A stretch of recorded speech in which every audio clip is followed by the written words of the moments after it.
अहंकार गरिमा को भस्म करने वाली अग्नि है और सदाचार वो शीतल जल है जो उस अग्नि को शांत कर देता है। सुप्रभात, मैं हूं प्रतिबिंब शर्मा आपके साथ। सबसे पहले नजर मुख्य गतिविधियों पर।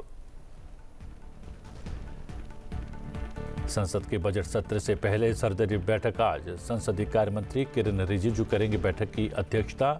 विभिन्न विधायी और राष्ट्रीय मुद्दों पर होगी चर्चा। 28 जनवरी को राष्ट्रपति द्रौपदी मुर्मू के संयुक्त संबोधन से सत्र की होगी शुरुआत।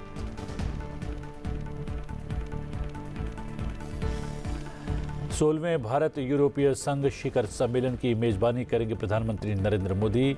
मदर ऑफ ऑल डील का औपचारिक ऐलान आज संभव। एफटीए से व्यापार, निवेश और आर्थिक सहयोग को मिलेगी नई गति। गोवा में आज से इंडिया एनर्जी वीक 2026 प्रधानमंत्री नरेंद्र मोदी करेंगे वर्चुअल उद्घाटन। ऊर्जा सुरक्षा को मजबूत करने, निवेश को बढ़ावा देने के उपायों पर होगी चर्चा।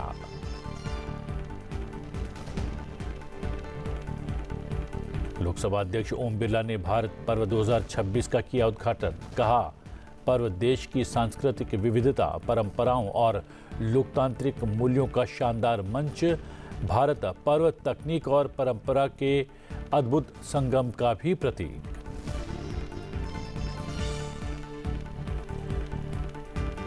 मौसम विभाग की उत्तर भारत में शीतलहर जारी रहने की भविष्यवाणी। दिल्ली, यूपी, बिहार और अन्य राज्यों के लिए भारी बारिश का अलर्ट जारी। हिमाचल, उत्तराखंड और जम्मू कश्मीर में होगा हिमपात।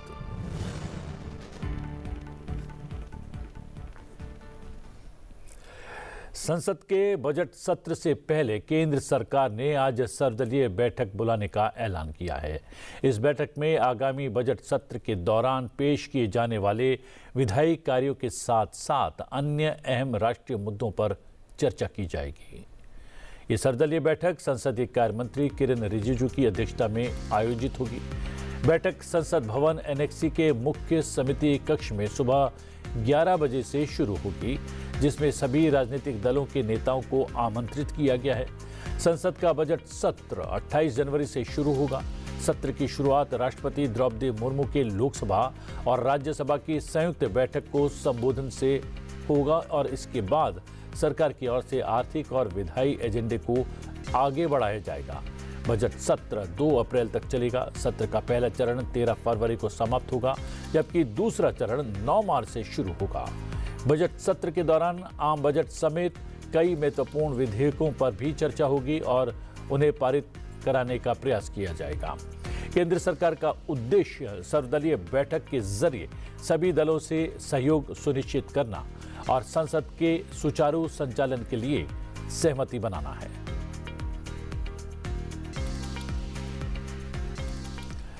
भारत और यूरोपीय संघ के बीच लंबे समय से चली आ रही मुक्त व्यापार समझौता वार्ता सफलतापूर्वक पूरी हो गई है। मदर ऑफ ऑल डील के नाम से चर्चित इस ऐतिहासिक समझौते का औपचारिक ऐलान आज नई दिल्ली में आयोजित होने वाले 16वें भारत यूरोपीय शिखर सम्मेलन के दौरान किए जाने की संभावना है। 16वें भारत यूरोपीय संघ शिखर सम्मेलन की मेजबानी प्रधानमंत्री नरेंद्र मोदी करेंगे। इस महत्वपूर्ण बैठक में यूरोपीय संघ का प्रतिनिधित्व यूरोपीय परिषद के अध्यक्ष एंटोनियो कोस्टा और यूरोपीय आयोग की अध्यक्ष उर्सुला वॉन डेर लेयन करेंगी। शिखर सम्मेलन के दौरान दोनों पक्ष आर्थिक और तकनीकी सहयोग को और मजबूत करने के साथ साथ सुरक्षा और वैश्विक मुद्दों पर रणनीतिक साझेदारी को आगे बढ़ाने पर चर्चा करेंगे। मुक्त व्यापार समझौते को भारत और यूरोपीय संघ के द्विपक्षीय संबंधों में एक बड़ा मील का पत्थर माना जा रहा है। समझौते के तहत अब इसके कानूनी पहलुओं की समीक्षा की जाएगी, जिसमें करीब 5 से 6 महीने का समय लग सकता है। इसके बाद ही दस्तावेजों पर औपचारिक हस्ताक्षर होंगे और ये समझौता अगले वर्ष प्रभाव में आ सकता है। इस एफटीए से भारत और यूरोपीय संघ के बीच व्यापार, निवेश और आर्थिक सहयोग को नई मजबूती मिलने की उम्मीद है। साथ ही यूरोपीय कंपनियों के लिए भारतीय बाजार तक पहुंच आसान होने और दोनों पक्षों के बीच व्यापारिक गतिविधियों में तेजी आने की संभावनाएं जताई जा रही हैं।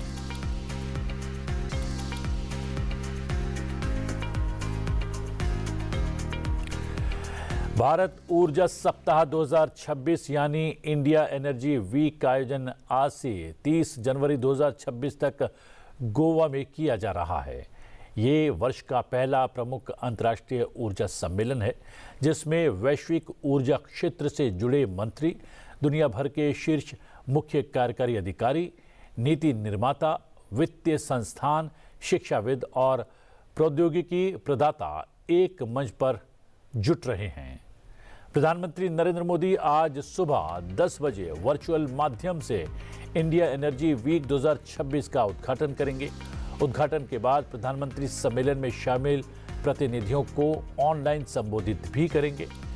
इस अंतर्राष्ट्रीय सम्मेलन का मुख्य फोकस ऊर्जा सुरक्षा को मजबूत करने, निवेश को बढ़ावा देने और कार्बन उत्सर्जन को कम करने के लिए व्यवहारिक और मापनीय उपायों को आगे बढ़ाने पर है।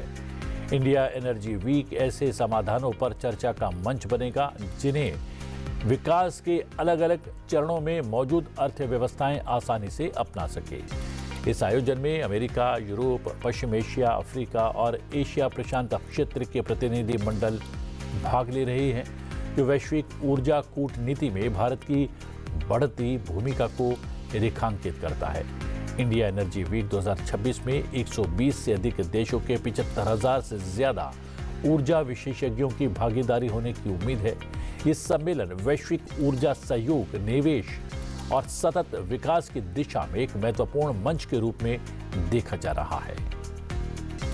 Let me take the first category's participants. In 23 there were 30,000. In 24 there were 45,000. In 25 there are 68,000. And in IAW 2026, 75,000 plus. So we started from 30,000, we've reached 75,000 plus. Exhibitors were 316 in 23, it went up to 445 in 24, it went to 570 in 25, and it's over 600 now. International exhibitors in 2023 there were 93, it has gone up to 180 now. It went from 93 to 155, 189, 180. So this is a very, very impressive figure for any international platform of this kind. The Prime Minister will also have his usual roundtable with the CEOs of the energy sector. I think this is the 9th in a series, certainly the 4th in the IEW phase. Earlier it was being done earlier, and this is some of the world's most important CEOs in the sector will be attending that. That will be done in Delhi because the Prime Minister's program is chock-a-block full for these days. There's Republic Day, there's a summit with the EU, there are other meetings taking place. We have an India-US IBC, we have country pavilions, 11 of them, Japan, UK, Germany, Italy, US, Netherlands, Norway, Canada, Russia and China.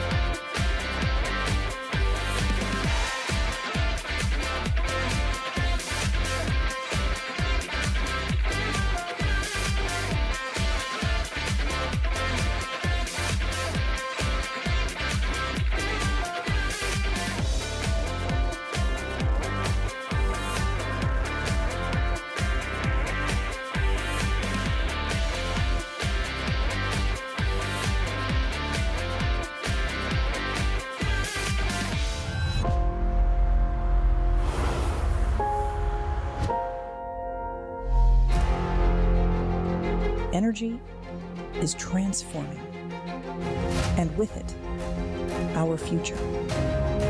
The choices we make today will energize growth, secure economies, and enrich lives. But this moment demands vision and bold action.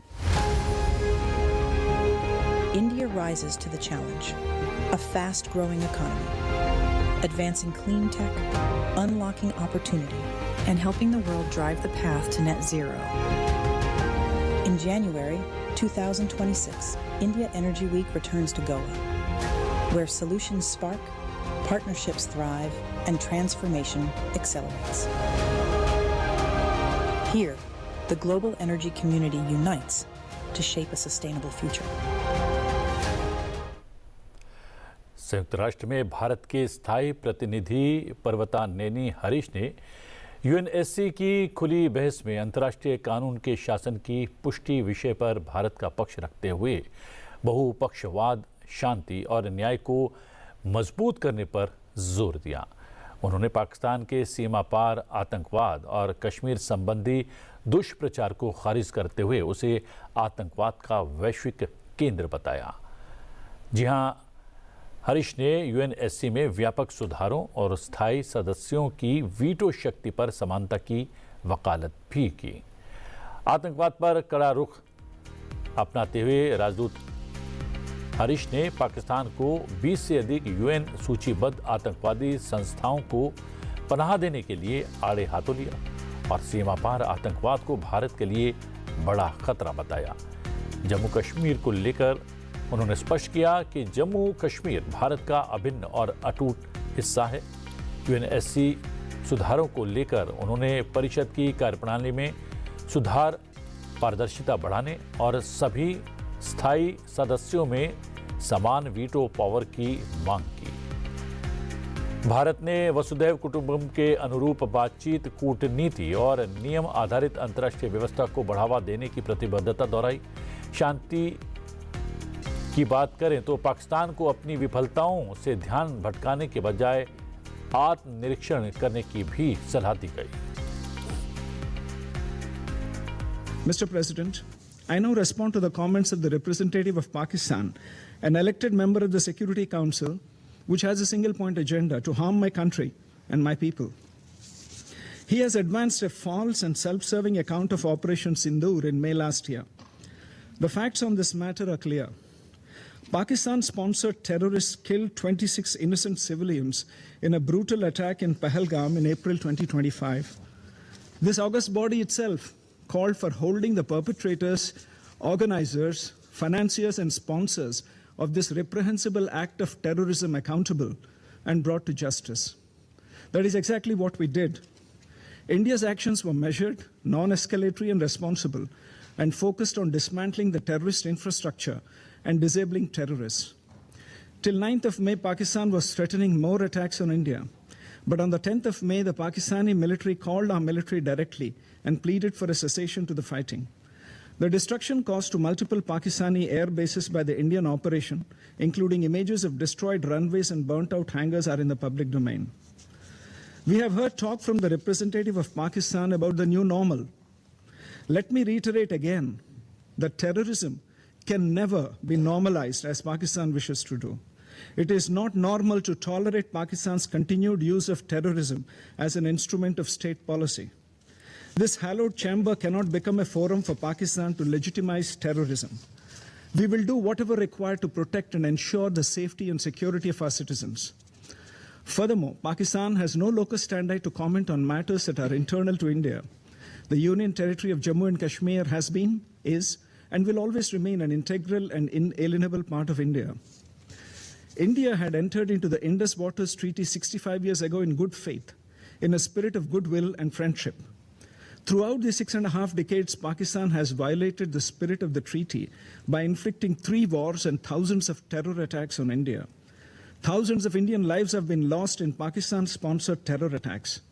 India was compelled to finally announce that the treaty will be held in abeyance until Pakistan, a global epicenter of terror, credibly and irrevocably ends its support for cross-border and all other forms of terrorism.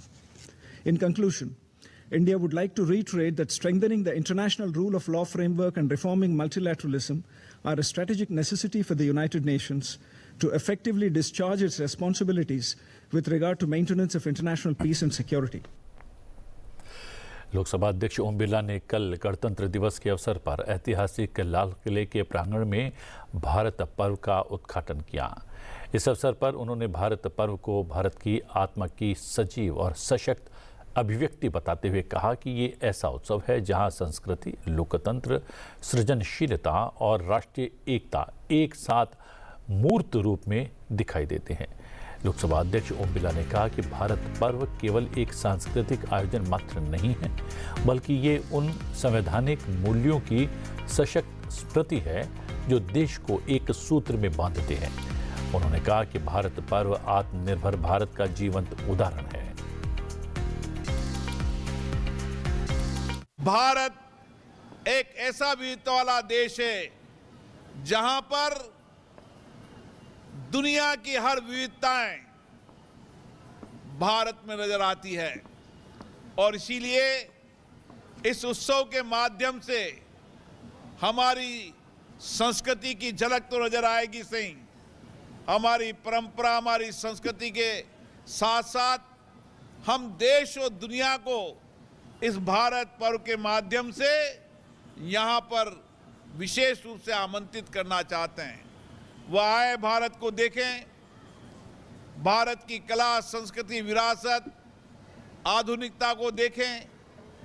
मुझे आशा है 7 दिन के इस पर्व के माध्यम से हम भारत के पर्यटन संस्कृति मंत्रालय के अंदर देशी विदेशी पर्यटकों को और आकर्षित कर पाएंगे, क्योंकि भारत दुनिया का सबसे बेहतर और आकर्षण पर्यटन का स्थान है और पर्यटन जहां रोजगार देता है वहां आर्थिक सामाजिक का आधार भी है और इसीलिए भारत पर्व निश्चित रूप से देश और दुनिया के पर्यटकों को आकर्षित करने के लिए एक स्थान पर वो भारत की विविधताओं को देख पाएंगे।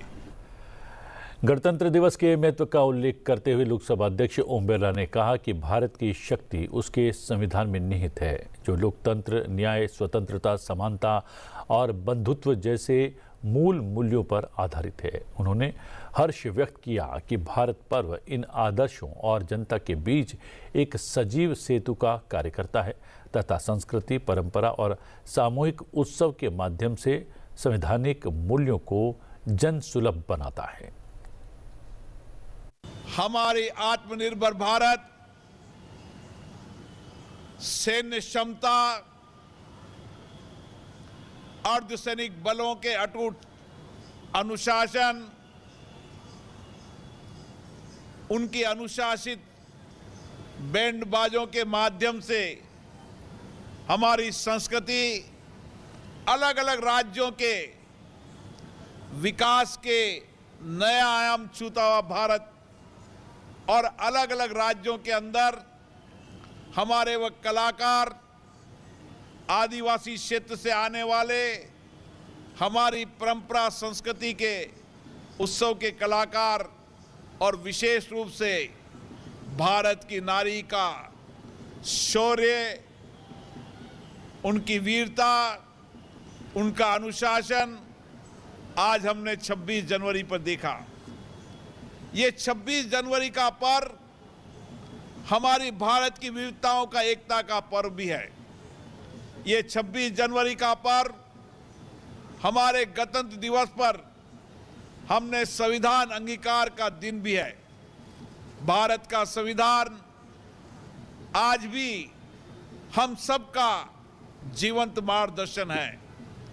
उसमें समता भी है, बंधुता भी है, न्याय भी है, कर्तव्य भी है, अधिकार भी है और इसीलिए उसमें से निकला लोकतंत्र भारत की सबसे बड़ी ताकत है और ये लोकतंत्र के माध्यम से ही हमने इस 75 वर्ष की आज़ादी के बाद भारत के आर्थिक सामाजिक जीवन में परिवर्तन लाए।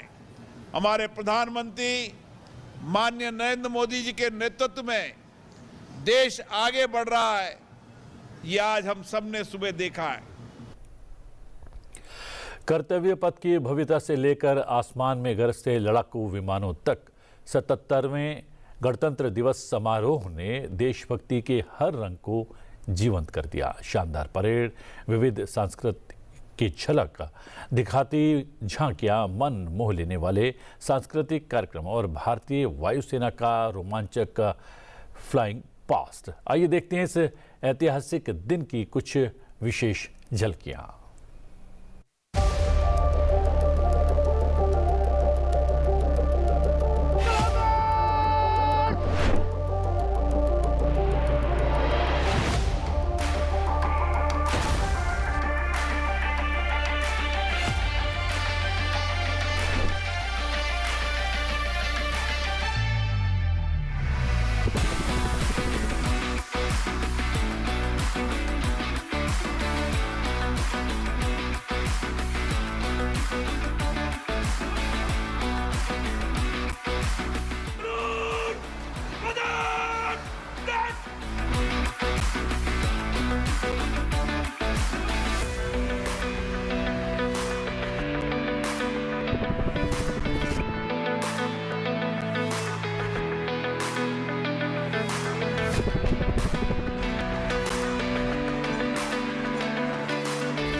प्रधानमंत्री नरेंद्र मोदी ने सोमवार को भारत के 77वें गणतंत्र दिवस पर शुभकामनाएं देने के लिए फ्रांस के राष्ट्रपति इमैनुएल मैक्रों, भूटान के प्रधानमंत्री शेरिंग तोब्गे और साइप्रस के राष्ट्रपति निकोस क्रिस्टोडोलाइड्स को धन्यवाद दिया। फ्रांस के राष्ट्रपति मैक्रों ने प्रधानमंत्री नरेंद्र मोदी के साथ एक तस्वीर साझा करते हुए 75वें गणतंत्र दिवस की याद ताज़ा की, जब वो मुख्य अतिथि थे। प्रधानमंत्री नरेंद्र मोदी ने मैक्रों का आभार जताते हुए लिखा, मेरे प्रिय मित्र राष्ट्रपति इमैनुएल मैक्रों को भारत के 77वें गणतंत्र दिवस पर उनकी शुभकामनाओं के लिए धन्यवाद। मैं जल्द ही भारत में आपका स्वागत करने और भारत फ्रांस रणनीतिक साझेदारी को और प्रगाढ़ एवं विविध बनाने को लेकर उत्सुक हूं। भूटान के प्रधानमंत्री त्शेरिंग तोब्गे ने एक्स पर पोस्ट कर प्रधानमंत्री नरेंद्र मोदी और भारत के लोगों को गणतंत्र दिवस की शुभकामनाएं दी। प्रधानमंत्री नरेंद्र मोदी ने भूटान के प्रधानमंत्री त्शेरिंग तोब्गे और भूटान के लोगों को गणतंत्र दिवस की शुभकामनाओं के लिए धन्यवाद दिया। प्रधानमंत्री नरेंद्र मोदी ने कहा कि भारत के 77वें गणतंत्र दिवस पर शुभकामनाओं के लिए प्रधानमंत्री त्शेरिंग तोब्गे और भूटान के लोगों का धन्यवाद। हमारे देशों के बीच मित्रता के विशेष बंधन और अद्वितीय संबंध दिन प्रतिदिन मजबूत होते जा रहे हैं। साइप्रस के राष्ट्रपति क्रिस्टोडोलाइड्स के शुभकामना संदेश का जवाब देते हुए प्रधानमंत्री नरेंद्र मोदी ने कहा कि आपकी शुभकामनाओं के लिए धन्यवाद प्रिय राष्ट्रपति निकोस क्रिस्टोडोलाइड्स। साइप्रस एक करीबी दोस्त और भरोसेमंद पार्टनर है और हम अपनी व्यापक साझेदारी को और गहरा करने के लिए प्रतिबद्ध हैं। मैं भारत में आपका स्वागत करने के लिए उत्सुक हूं।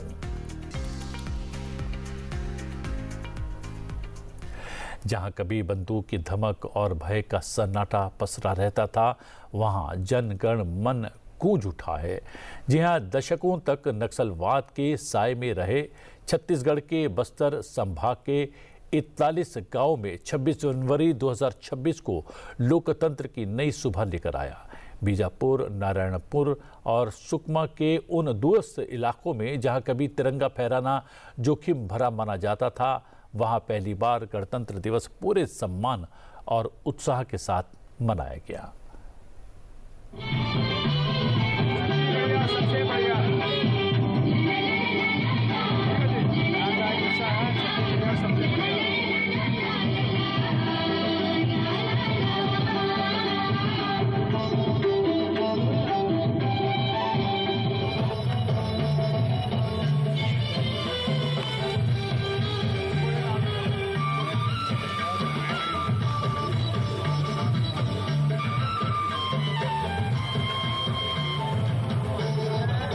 गणतंत्र दिवस के आयोजन में यहाँ झंडारोहण का काम किया गया, यानी कि ग्रामीणों को इकट्ठा किए, गांव, बच्चे और आंगनवाड़ी के मैडम सबके सहयोग से यहाँ यानी कि आज पहली बार यानी कि 77वें गणतंत्र दिवस का आयोजन किया गया। यहाँ ना 15 अगस्त को जानते थे, ना 26 जनवरी को जानते थे। एक्चुअल यहाँ यानी कि बहुत यानी कि परेशानी में थे ग्रामीण, क्योंकि माओवादी के द्वारा इनको ये सब मनाने के लिए मनाही था। ये मजबूरी बस जानते हुए भी अनजान बनते थे। उनके द्वारा इनके ऊपर दबाव बनाया जाता था कि आप ये नहीं करेंगे। शासन प्रशासन का कोई भी योजना इनके तक ना पहुँचे, ये इनका यानी कि माओवादियों का इनका मंशा था, जिससे ग्रामीण बहुत यानी कि तकलीफ में थे।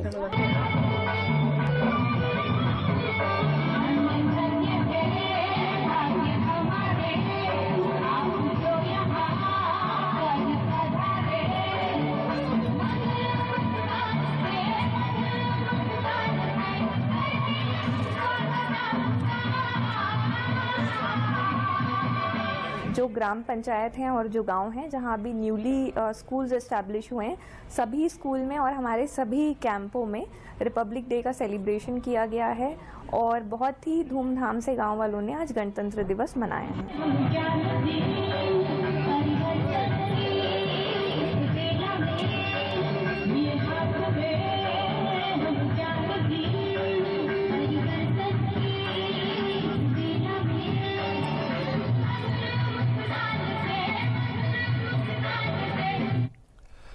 और अब बात मौसम की। आज से अगले कुछ दिनों तक उत्तर भारत के कई राज्यों में बारिश की संभावना है। मौसम विभाग ने दिल्ली, यूपी, बिहार और अन्य राज्यों के लिए अलर्ट जारी किया है।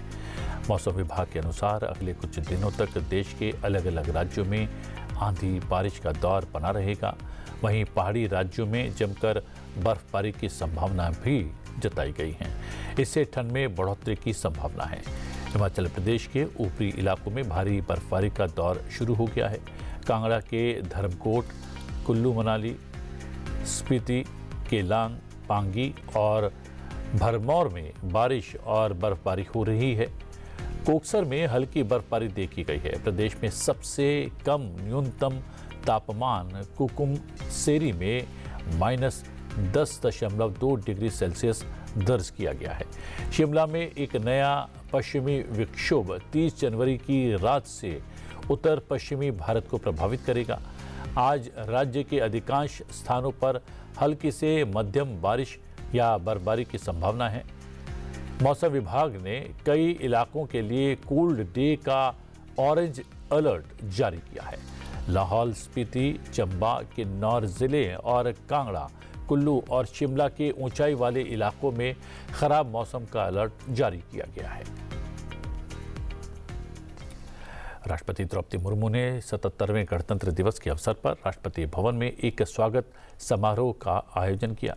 यूरोपीय परिषद के अध्यक्ष एंटोनियो कोस्टा, यूरोपीय आयोग की अध्यक्ष उर्सुला फॉन डेर लायन, उपराष्ट्रपति सीपी राधाकृष्णन और प्रधानमंत्री नरेंद्र मोदी और अन्य गणमान्य व्यक्ति इस स्वागत समारोह में उपस्थित रहे। चलते चलते आपको छोड़े जाते हैं इस स्वागत समारोह की विशेष झलकियों के साथ। मुझे दीजिए आगे, बने रही संसद टीवी के साथ। नमस्कार।